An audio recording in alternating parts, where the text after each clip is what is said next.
Assalamu alaikum. Welcome to video 31. It's IFRS 10 Consolidated Financial Statement. Very relevant for both FR and SBR students because you will be asked a question on Consolidated Financial Statement. So definitely you have to apply the rules of IFRS 10.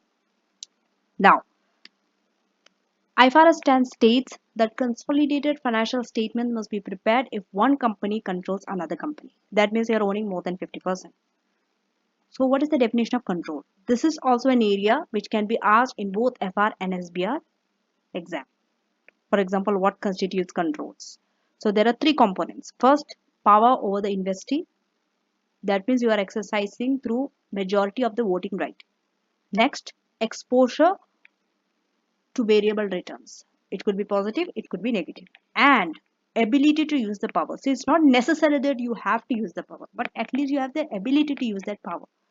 Okay, so these are the three things. If these three things are present, that means you are exercising a control. Normally, if you are owning more than half of the ordinary shares, that means more than 50%, you are having the control. You have to consolidate financial statements.